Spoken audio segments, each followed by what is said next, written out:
ოვალურ კაბინეტში ნანახის სცენით კრემლი კმაყოფილია, თბილისში კი ივანიშვილის წარმომადგენლები. რატომ უხარია რეჟიმს თუ უკრაინა საერთო მტრის წინააღმდეგ ბრძოლაში დასუსტდება? ტრამპის გზავნილებს ოლიგარქის პარტია საკუთარი ანტიუკრაინული პოლიტიკის გამართლების მიზნით იყენებს და სავარაუდოდ ამაშივე ხედავს შტატების მხრიდან ლეგიტიმაციის მინიჭების შანსსაც.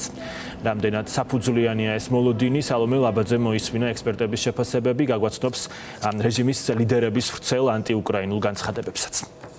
ქართული ოცნება რომ შეეცდებოდა სათავისოდ გამოეყენებინა ტრამპისა და ზელენსკის ეს შელაპარაკება და რაც მთავარია მათ შორის შეთანხმების ჩაშლა, ეს ალბათ მოულოდნელი არავისთვის იყო და ასევე ბევრისთვის გასაკვირი არც ის იქნება, რა მხარე აირჩია ოცნებამ აი ამ მწვავე დაპირისპირების შემდეგ, მაშინ როცა მთელი დემოკრატიული სამყარო ამ დაპირისპირების შემდეგ გამოვიდა უკრაინის და ზელენსკის მხარდამჭერი გზავნილებით, ოცნებამ საპირისპირო მხარეს დგომა ამჯობინა ისევ და პროპაგანდის წარმოება დაიწყო იმ აქტორების წინააღმდეგ, რომლებიც რჩებიან უკრაინის მხარდამჭერებად. აქ გულისხმობთ ევროპელ და არა მხოლოდ ევროპელ ლიდერებს, რომლებსაც ივანიშვილის წარმომადგენლები ზელენსკისთან ერთად ისევ ადანაშაულებენ ამ ომის ვერ არიდებაში და სწორედ მათ პასუხისმგებლობად აცხადებენ ამ ომში ათასობით უკრაინელის მიერ გაღებულ მსხვერპლს. ქართული ოცნების რიტორიკაში უნდა ითქვას, რომ ისევ არსად ჩანს პუტინი და რეალური დამნაშავის ნაცვლად ივანიშვილის წარმომადგენლები ისევ საუბრობენ მათ მიერვე მოგონილ გლობალურ ომის პარტიასა და დიპ სტეიტზე. გუშინ კიდევ ერთხელ გაივლო მკაფიო ზღვარი ომის პარტიასა და მშვიდობის პარტიას შორის. ვგულისხმობ არა იმდენად ტრამპისა და ზელენსკის პოლემიკას, რამდენადაც შემდგომ გამოხმაურებას ამ პოლემიკაზე. პრეზიდენტი ტრამპი და მისი სამშვიდობო ძალისხმევა ერთი მეორეს მიყოლებით დაგმეს ადამიანებმა, რომლებიც პასუხისგებელნი არიან იმაზე, რომ სისხლის მღვრელი ომი დაუშვეს და უკრაინა და ათასობით უკრაინელის სიცოცხლე ცივსისხლიანად გაწირეს. გუშინ კიდევ ერთხელ გაივლო ზღვარი იმ ძალებს შორის, რომლებსაც სურთ მშვიდობა და ადარდებთ უკრაინელების ბედი და რომლებსაც სურთ იომონ უკანასკნელ უკრაინელამდე. გამოჩნდა ისიც, რომ გლობალური ომის პარტია და დიპ სტეიტი ომს ასე მარტივად არ შეელევიან. პრეზიდენტ ტრამპს გამძლეობას და მხნეობას უსურვებ ამ რთულ ბრძოლაში. გუშინ კიდევ ერთხელ კაფიო ხაზი გაივლო იმას თუ ვის სურს ომი და ვის სურს მშვიდობა.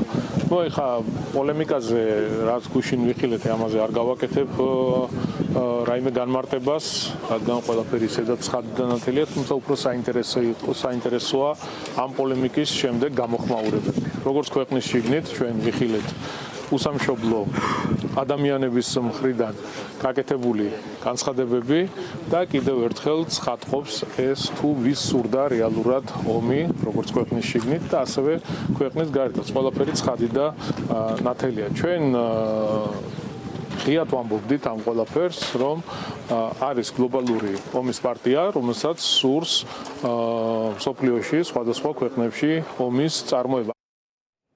აქვს თუ არა ქართულ ოცნებას საქმე საზეიმოდ და მოსაოდნელია თუ არა, რომ მას შემდეგ რაც დონალდ ტრამპის ადმინისტრაციამ საერთო შეფასებით უკრაინასთან მიმართებით კრემლისთვის მისაღები პოლიტიკა აირჩია, ასეთივე კრემლისთვის მოსაწონი პოლიტიკა აირჩიოს საქართველოსთან მიმართებითაც. ეს არის მთავარი შეკითხვა, რომელიც დაუსვით ანალიტიკოსებს, ექსპერტები კი ამბობენ, რომ ტრანსატლანტიკური ერთობის რღვევა რისი საფრთხეც უკვე გამოიკვეთა. ბუნებრივია ეს არის საზიანო საქართველოსთვის, რაც ნიშნავს სასარგებლოს ივანიშვილის რეჟიმისთვის, თუმცა მოახერხებს თუ არა ივანიშვილი აქ საბოლოოდ რუსული დიქტატურის გაფორმებას, ეს ექსპერტების განმარტებით ბევრ ფაქტორზეა დამოკიდებული და მათ შორის ეს ნიშნავს ევროკავშირის წინააღმდეგობის დაძლევასაც ივანიშვილისთვის, რაც მარტივ გამოწვევად არ უნდა ჩაითვალოს.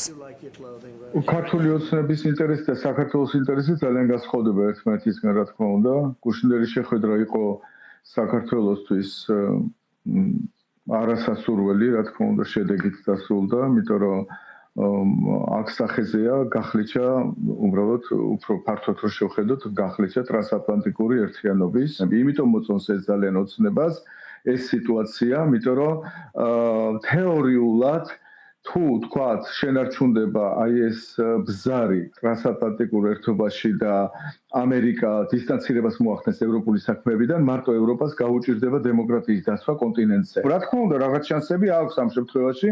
ოღონდ ნუ დაგვავიწყდება, რომ ჩვენ ევროპაში ვართ მაინც და ტრამპი ამ თავისი პოლიტიკით შეიძლება საბოლოო ჯამში დისტანცირება მოახდინოს ევროპიდან მთლიანად. ტრამპს არ ამგონია მოუნდეს და მის დახარჯოს ზედმეტი რესურსები იმისთვის, რომ საქართველოში ებრძოლოს იმას ევროპას საქართველოსთან მიმართებაში. საქართველო არის კანდიდატი სახელმწიფო, არის ევროკავშირის გაფართოების პოლიტიკის ნაწილი და ევროკავშირი გააკეთებს ყველაფერს იმისთვის, რომ ეს უკვე ესე ვთქვათ გაფართოების პროცესში არსებული ქვეყანა საბოლოო ჯამში მთლიანად არ დაიკარგოს. თუ უკრაინა რომელიც უშუალოდ ომშია და შეერთებული შტატები ამ ომში ვერ ახერხებს და არ უნდა მისი დახმარების ესე გაგრძელება, ქვეყნები რომელსაც მშვიდობა შენარჩუნებული მეტნაკლებად, ხო?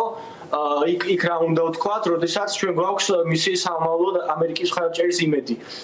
განსაკუთრებით მაშინ, როდესაც ხედავთ ან რუსულ და ჩინურ მზარდ გავლენებს. საქართველოს თავისუფლებისა და სუვერენიტეტის შენარჩუნება კვლავ შეიძლება იდგეს თუ არა შეერთებული შტატების დახმარებაზე.